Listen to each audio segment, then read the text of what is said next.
Welcome back to Shovan online English school. যে সকল শিক্ষার্থীরা ষষ্ঠ থেকে অষ্টম শ্রেণী পর্যন্ত 2025 শিক্ষাবর্ষে লেখাপড়া করবেন বা করছেন, সে সকল শিক্ষার্থীদের খুব গুরুত্বপূর্ণ কয়েকটি বিষয় নিয়ে আজকে আমরা আলোচনা করতে যাচ্ছি।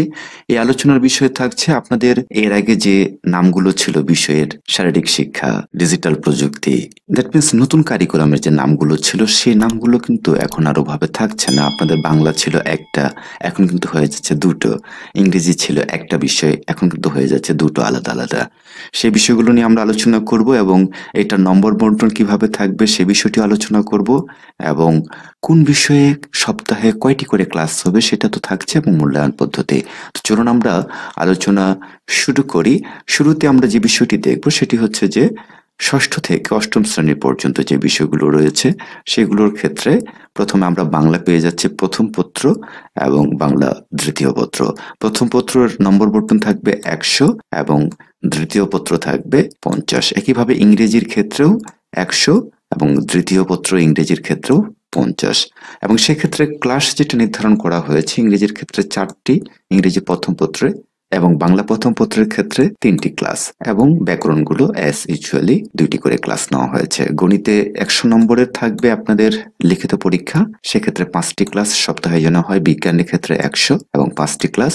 বাংলাদেশ ও বিশ্ব পরিচয়ের ক্ষেত্রে 100, 3টি ক্লাস থাকবে সপ্তাহে। তথ্য ও যোগাযোগ প্রযুক্তি, যেটা বলছিলাম যে এর আগের যে নামগুলো ছিল আপনাদের নতুন কারিকুলামের, সে নামগুলো কিন্তু পরিবর্তন হয়ে যাচ্ছে। আগে ছিল অনুসন্ধানী, বিজ্ঞানের ক্ষেত্রে অনুসন্ধান করা, আরেকটা কি যেন নাম ছিল, ঠিক এই বিষয়গুলো এবারে কিন্তু আর থাকছে না। আমরা চলে যাচ্ছি 12 সালের কারিকুলামে, কিন্তু ভিতরে আপনাদের অনেক কিছু পরিবর্তন আছে। তথ্য ও যোগাযোগ প্রযুক্তি হচ্ছে 50 নম্বরে এবং সপ্তাহে 2টো করে ক্লাস। যে যার ইচ্ছা মতো ধর্মটা বেছে নিতে পারবেন, এটা মূলত যে কোনো একটি নিতে হবে। এছাড়াও আরেকটি আপনাদের ধারাবাহিক মূল্যায়নের জন্য নেওয়া হয়েছে, যে কোনো একটি নিতে হবে এখান থেকে।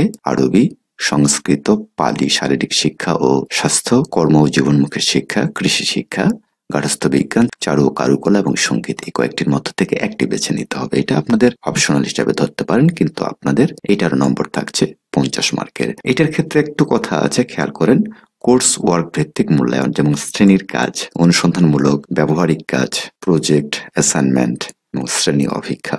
ঠিক নতুন কারিকুলামের কিছু কিছু যেটা আমরা ফেলে এসেছি, ওই নতুন কারিকুলামের অনেকগুলো বিষয় এখন আপনাদের সাথে সম্পৃক্ত রয়েছে। যেমন আপনাদের ধারাবাহিক একটা মূল্যায়ন অনুষ্ঠিত হবে, সেটাতে আমরা একটু পরে যাচ্ছি।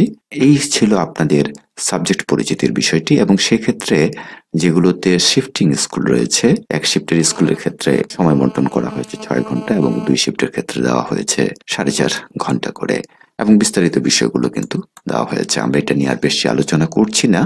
এখন বিষয়টা আমরা দেখব অষ্টম এবং নবম, এবং ওই একই বিষয় আমরা দেখব এখন নবম ও দশম শ্রেণীর ক্ষেত্রে। এখানে খেয়াল করেন, লিখিত সামষ্টিক মূল্যায়ন অর্ধবার্ষিক এবং বার্ষিক, যেটা আগেও ছিল, দ্যাট মিনস ষষ্ঠ, সপ্তম এবং অষ্টম শ্রেণীর ক্ষেত্রে এখানেও বিষয়গুলো সেরকমই থাকছে। শুধু বাংলা দ্বিতীয় পত্র এবং ইংরেজি তৃতীয় পত্রের ক্ষেত্রে 50-50 ছিল, সেটা কিন্তু 100 হয়ে যাচ্ছে। সেই তুলনায় ক্লাসটা কিন্তু ওভাবে বাড়েনি, বাট ক্লাসটা কিন্তু একটু বাড়ানো উচিত ছিল। বাংলা প্রথম পত্রে এখানে ক্লাস কমেছে, 3টি হয়েছে, এখানে 4টি। গণিতের ক্ষেত্রে 5টি রেখেছে, ধর্মের ক্ষেত্রে 2টো করে ক্লাস। আসলে এই ক্লাসগুলো আরেকটু বাড়ালে সবচেয়ে বেশি ভালো হতো। তথ্য ও যোগাযোগ প্রযুক্তির ক্ষেত্রে সপ্তাহে 1টি করে ক্লাস থাকবে, ব্যবহারিক ও লিখিত সামষ্টিক মূল্যায়ন। এরপরে আপনাদের আরেকটি বিষয় রয়েছে ক্যারিয়ার, শারীরিক শিক্ষা, স্বাস্থ্য বিজ্ঞান ও খেলাধুলা। এটার উপরে 50 মার্কস নেওয়া হয়েছে এবং এটা ক্লাস থাকবে সপ্তাহে 1টি করে। এটা অনেকটা আপনারা ষষ্ঠ, সপ্তম, অষ্টম শ্রেণীতে যেরকম পেয়েছিলেন সেরকমই শ্রেণীর কাজ, অনুসন্ধানমূলক কাজ, ব্যবহারিক কাজ, এই কয়েকটি বিষয় সংযুক্ত করা থাকবে। আবার বিজ্ঞান বিষয়ের ক্ষেত্রে যেহেতু নবম এবং দশম শ্রেণীর ক্ষেত্রে শাখা রয়েছে, বিভাগ রয়েছে, সেটা আগে ছিল না নতুন কারিকুলামে আমাদের। আবার আমরা যেহেতু 12 সালে ফিরে যাচ্ছি, সেক্ষেত্রে আপনাদের আবশ্যিক বিষয়গুলো হচ্ছে পদার্থ বিজ্ঞান, রসায়ন, জীববিজ্ঞান অথবা উচ্চতর গণিত, যে কোনো একটিকে আপনাকে কনফার্ম করতে হবে এবং আরেকটি অপশনাল রাখতে হবে, সেটিও আপনাকে পড়তে হবে। বাংলাদেশ ও বিশ্ব পরিচয়, এগুলোর ক্ষেত্রে দেখেন ব্যবহারিক ও লিখিত সামষ্টিক মূল্যায়ন, এটা এমনটি হবে আপনাদের আগে যেরকম করে হতো। ব্যবহারিক ক্ষেত্রে 25, লিখিত থাকবে, লিখিতর ওখানে এমসিকিউ থাকবে আপনাদের এবং সিকিউ থাকবে। ঠিক এভাবেই আপনাদের লিখিত পরীক্ষাগুলো অনুষ্ঠিত হবে। মানবিক শাখার ক্ষেত্রে আবশ্যিক যে বিষয়গুলো থাকবে, বাংলাদেশের ইতিহাস ও বিশ্ব সভ্যতা, ভূগোল ও পরিবেশ, অর্থনীতি অথবা পৌরনীতি ও নাগরিকতা এবং বিজ্ঞান। এবং প্রত্যেকটি বিষয়ের 100 নম্বরের মধ্যে থাকছে, ক্লাসও থাকছে 3টি করে। ব্যবসা শিক্ষার ক্ষেত্রে যে সকল শিক্ষার্থীরা ব্যবসা শিক্ষা পড়বেন তাদের ক্ষেত্রে যে বিষয়গুলো পড়তে হবে: ব্যবসায় উদ্যোগ, হিসাব বিজ্ঞান, ফিনান্স ও ব্যাংকিং এবং বিজ্ঞান। এটাও 100 নম্বরের মতো 3টি করে ক্লাস। এই ছিল আমাদের ষষ্ঠ থেকে দশম শ্রেণী পর্যন্ত সাবজেক্ট পরিচিতি। এবং আপনাদের শুরুতে বলেছিলাম যে ধারাবাহিক মূল্যায়নটি কিন্তু আপনাদের থাকছে। সেই ধারাবাহিক মূল্যায়নের বিষয়টি কিরকম হবে সেটা আমরা একটু দেখে নেই। আরেকটি বিষয় এখানে রয়েছে আপনাদের সকল শাখার জন্য ঐচ্ছিক বিষয়, দ্যাট মিনস চতুর্থ বিষয় যে কোনো একটি নেওয়া যাবে। সেক্ষেত্রে বিজ্ঞানের ক্ষেত্রে জীববিজ্ঞান, উচ্চতর গণিত, ভূগোল ও পরিবেশ, কৃষি শিক্ষা, গার্হস্থ্য বিজ্ঞান, বেসিক ট্রেড, শারীরিক শিক্ষা ও ক্রীড়া, এছাড়া আরবি, পলি, বাংলাদেশ ও বিশ্ব পরিচয়, অর্থনীতি। এটা হচ্ছে আর্টসের ক্ষেত্রে, আর এটা হচ্ছে আপনাদের সায়েন্সের ক্ষেত্রে। শাখাভিত্তিক মোট নম্বর ও পিরিয়ড সংখ্যা হচ্ছে 500 নম্বরের এবং 15টি। আবশ্যিক ও শাখাভিত্তিক মিলিয়ে প্রায় সব মিলিয়ে হবে আপনাদের 1250 এবং 35টি ক্লাস। এর পরবর্তীতে আপনাদের যে বিষয়টি আছে সেটি হচ্ছে 1 শিফটের স্কুল এবং 2 শিফটের স্কুলের ক্ষেত্রে সময় বন্টন। সেটা আমরা আর আলোচনা করছি না। মূলত আমরা যে বিষয়টি আলোচনা করতে যাচ্ছি সেটি হচ্ছে ধারাবাহিক মূল্যায়নের ক্ষেত্র ও নম্বর বন্টন। দ্যাট মিনস আপনাদের যেটা কন্টিনিউয়াস অ্যাসেসমেন্ট ছিল সিএ, সেটা কিন্তু এবারও থাকছে। এটা করার কিছু সুন্দর নিয়মও রয়েছে কিভাবে করা যাবে। খেয়াল করেন যে যে ক্ষেত্রগুলোতে কাজগুলো করতে হবে এটা মোটামুটি সব শ্রেণীতেই সব বিষয়ের ক্ষেত্রেই থাকবে। যেমন শ্রেণীর কাজ 20 নম্বর, অনুসন্ধান কাজ, ব্যবহারিক কাজ, প্রজেক্ট, অ্যাসাইনমেন্ট এগুলো 10 নম্বরের। শ্রেণী অপেক্ষা, দ্যাট মিনস এমনও হতে পারে যে প্রতি মাসে আপনাদের একটি করে পরীক্ষা নেওয়া হচ্ছে, সেটা 10 মার্কের হতে পারে, 20 মার্কের হতে পারে, সেটাকে কনভার্ট করে হয়তো 20তে নিয়ে আসলো। এই যে পরীক্ষাটা সেটা এই মিলিয়ে এটা 50। এখানে আরো কিছু কথা রয়েছে সেটা খেয়াল করি আমরা। শ্রেণীর কাজের অন্তর্ভুক্ত প্রশ্নের উত্তর লেখা, সংক্ষিপ্ত উত্তর প্রশ্ন রচনা। দ্যাট মিনস শ্রেণীতে যেই কাজগুলো অন্তর্ভুক্ত থাকবে, যে প্রশ্নের উত্তর লিখতে দেওয়া, যেটাকে আমরা কন্টিনিউয়াস অ্যাসেসমেন্টে আগে আমাদের ছিল, সেইটুকুই যে আপনাদের যে কাজগুলো শ্রেণীতে লিখতে দিবে সেগুলোর উপরে, অথবা এটা হতে পারে মৌখিক উপস্থাপনার বিষয়গুলো। দ্যাট মিনস কোনো কিছু উপস্থাপনা করতে দেওয়া, বিতর্ক। আমরা একটু বিস্তারিত জেনে নেই, যেমন ছবি, চিত্র, সারণী, মানচিত্র, লেখাচিত্র, আঁকা, দলগত কাজ, জোড়ায় কাজ, যেটা আমাদের নতুন কারিকুলামে ছিল, কিন্তু 12 সালের কারিকুলামে এর আগেও ছিল। বইগুলোতে শুধু সেভাবে করানো হতো না, কিন্তু এবার একটু উল্লেখ করে দিয়েছে যাতে করানো হয়। বিতর্ক প্রতিযোগিতায় অংশগ্রহণ, ভূমিকাভিনয়, ব্যবহারিক কাজ, আরবি, সংস্কৃত, পালির বিষয়ের জন্য শোনা, বলা, পড়া এবং লেখা, দ্যাট মিনস আবৃত্তি করা, গান গাওয়া, নাচ ইত্যাদি ইত্যাদি বিষয়গুলো এখানে সংযুক্ত থাকতে পারে। এবং অনুসন্ধানমূলক কাজ অথবা ব্যবহারিক কাজ, প্রজেক্ট, অ্যাসাইনমেন্টে অন্তর্ভুক্ত। শুধু মুখস্থ নির্ভর নয়, বরং শিক্ষার্থীর চিন্তন দক্ষতা এবং সৃজনশীলতার বিকাশ ঘটে এমন হাতে কলমে কাজ, ব্যবহারিক কাজ, প্রজেক্ট, মডেল তৈরি, অ্যাসাইনমেন্ট ও সীমিত পরিসরে অনুসন্ধানমূলক কাজ ও প্রতিবেদন প্রণয়ন ও উপস্থাপনা প্রভৃতি। এইটুকু যদি আপনি খেয়াল করেন, একটু চিন্তা করবেন, আপনারা যারা এর আগে নতুন কারিকুলাম পড়েছেন 2 বছর 21 এবং 24 সালে, আপনারা কিন্তু খুব ভালো করে জানবেন যে এই কাজগুলো সবগুলো কিন্তু নতুন কারিকুলামের সাথে অন্তর্ভুক্ত ছিল। আপনারা এগুলো করে অভ্যস্ত, আর এই কাজগুলো করতে হবে এজন্য কারণ আপনাকে তো বাস্তবতার সাথে লড়াই করে চলতে হবে। দ্যাট মিনস আপনাকে রেডি হতে হবে, কোনো প্রেজেন্টেশন দেওয়া, অ্যাসাইনমেন্ট তৈরি করা, এই জিনিসগুলো কিন্তু শিখতে হবে। কারণ কর্মজীবনে গিয়ে কিন্তু এগুলো খুবই প্রয়োজন হয়।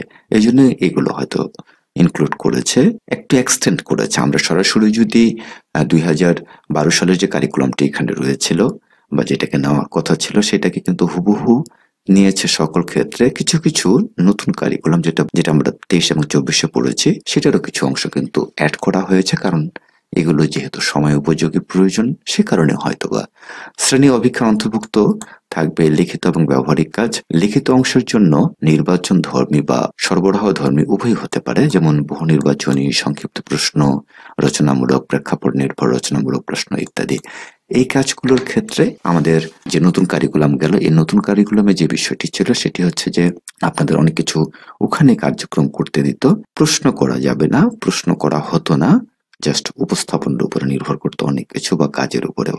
সেখান থেকে সরে এসে জাস্ট এখানে উল্লেখ করে দিয়েছে যে বহু নির্বাচনী প্রশ্ন, এক কথায় উত্তর, এগুলো করা যাবে। শ্রেণী অভিজ্ঞা ক্ষেত্রে একটা বিষয় আছে, প্রথম 1 পিরিয়ডের সময়ের মধ্যে সম্পন্ন করতে হবে। দ্যাট মিনস যেদিন এটা অনুষ্ঠিত হবে সেদিন আপনাদের যদি 8টি করে ক্লাস হয় সেক্ষেত্রে প্রথম ক্লাসে এটি হয়ে যাবে এবং পরবর্তী যে ক্লাসগুলো রয়েছে সেগুলো ধারাবাহিকভাবে যথারীতি চলবে। মূল্যায়নের জন্য যে নির্দেশনাটা রয়েছে, যেটা শুনলে আপনারা একটু হতাশ হবেন, এতক্ষণ আমরা যে কাজগুলো করলাম সেটা কোনো ভ্যালু থাকছে না, আসলে এই কাজটি একটু সংশোধন করার প্রয়োজন ছিল। চলুন আমরা আগে জেনে নিই।